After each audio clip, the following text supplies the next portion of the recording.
Update. Tuesday, good afternoon. Thanks for tuning in to NBC News Daily. I'm Randy Stone with your Midday Ark-La-Miss Update. Well, deputies have confirmed that the suspect in the fatal Jackson Parish shooting has been arrested. On October the 19th, officials of the Jackson Parish Sheriff's Office confirmed a suspect was arrested for a fatal shooting that occurred on U.S. Highway 167 north of North Hodge on October the 7th. Now, according to deputies, evidence was recovered and it led to the arrest of Curray Cottenham. Cottenham was charged with second-degree murder and attempted second-degree murder. Deputies confirmed that Cottenham does not have a bond and the case is still an open investigation. Authorities are requesting anyone with information on the shooting come forward. You can contact the Sheriff's Office at 318-259-9021 or call Crime Stoppers at 318-388-2274. Around 2 a.m. last Monday, Ruston police arrested a man after investigating a domestic violence incident on Fisher Street. Officers responded to an anonymous call reporting a woman crying and screaming inside an apartment. As officers were going to the scene, another caller said a white SUV was leaving that apartment complex and driving at a high rate of speed. The suspected vehicle was located nearby, stopped, and authorities have made contact with the victim.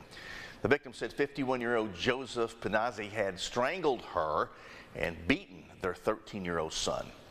Authorities observed a large lump in the center of the woman's forehead and hand marks around her neck. The victim was informed officers that she had allegedly been strangled until she was no longer conscious.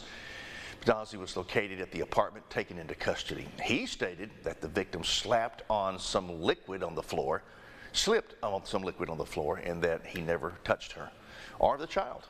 He was booked for domestic abuse, battery with strangulation, and child endangerment.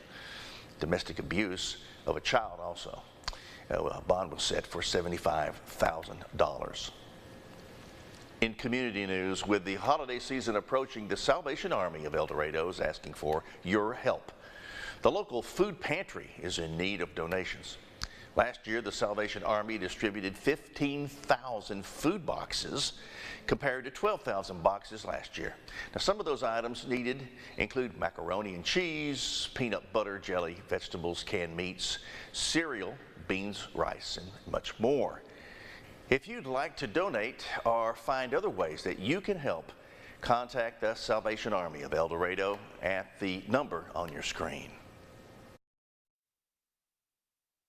And now, Storm Tracker Doppler weather with meteorologist Chase Ward.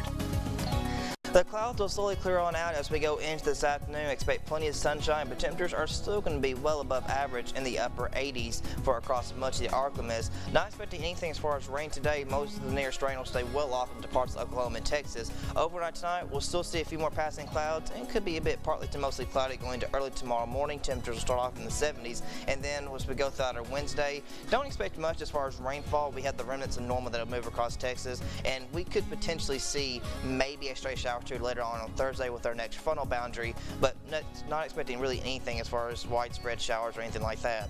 We'll see a daytime high of 88 degrees for this afternoon as the clouds clear on out, and tonight we'll see a low of 66 degrees, be seeing a few clouds, but also going to be a bit breezy. As we look at the 7-day forecast, temperatures still going to stay above average in those mid to upper 80s, and then by Thursday and Friday there's a chance for a few light showers with a potential weak frontal boundary, but later on in the weekend we will see clear skies, temperatures still in the 80s, but next week we could see a frontal boundary that could potentially be changing our weather pattern really a little bit for the better, as rain chances will actually start increasing a little bit by next Tuesday, and temperatures could also be cooling down a little bit to near and possibly even below average as we see our lows stay mainly in the mid-60s.